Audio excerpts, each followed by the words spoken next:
Well, Shalom, Shalom, Israel. I'm Rebecca Kahabat from Teshuvah Ministries. And today I have a little idea for you as you celebrate the resurrection. A little idea about what I do with my family to celebrate the resurrection, at least one thing that I do. These are banners. They're what I call standards.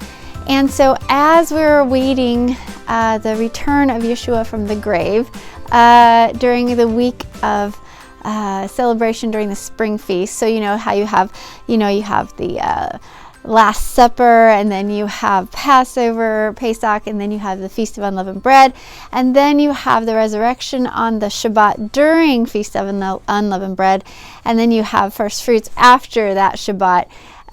One of the things that we like to do as believers in Yeshua the Messiah, I like to honor his work. So I do that as much as I can. And so we like to mark the moment that he resurrected. So we know that he resurrected right at the end of the weekly Shabbat during Unleavened Bread, right? So what we do is I made these standards and we put them out and on poles. I'm going to show you that in a second. And we put them out on our fence line, or we've put them in the ground before. We've attached them to the house. And when we lived in an apartment complex, we hung these out over the balcony. You can do all kinds of things with these, but we put them out like in the afternoon as we're awaiting the arrival of him back from the grave. And I tell you, it's been amazing. We put these out and it can be dead calm all day long, no wind whatsoever.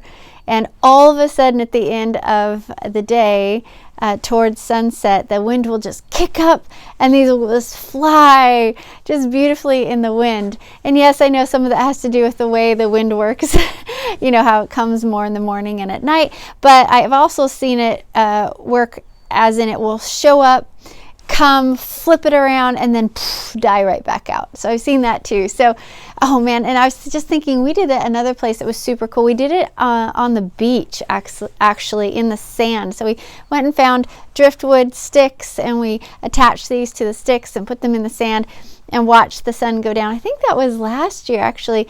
And as we watched the sun go down and these whipping in the wind so fast, there was like this beautiful door in the clouds, and there was no, like, the sun had already gone behind a whole line of clouds that were over the ocean.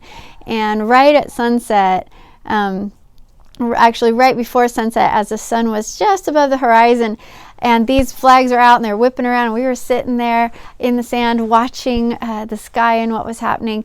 A little door appeared in the sky, in the clouds actually, and the sun was right at that right, level at that moment, and it just shone through that door. It looked like the door was jarred open. It was amazing. So there are so many wonderful things for you, I think, as you really mark these celebrations. I think the Ruach HaKodesh will show up and honor your try, your jumping into the feast, however you can do it. I think that she will definitely honor you with things like that to tell you, yes, I'm here, I see what you're doing. So let me show you these. So I made this out of gauze. So you could just go to like Joann Fabrics and get a whole bunch of gauze. Okay, let's see how long these are. Maybe 8 feet long, something like that. And then I sewed, of course, the edge so that they don't unravel. All right, and then I got some kind of burlappy sort of stuff here that I think this came on rolls. So I got some of that, and it's only, an inch and a half wide. So I got the whole roll so that I can cut it according to the width of my banner, or my standard. I'm calling them standard. Then I got some elastic right here. You see how I doubled that over?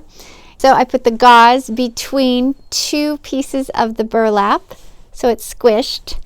And then I put this little piece of elastic, doubled it over, and put that in. I did a real nice stitch here along the whole thing.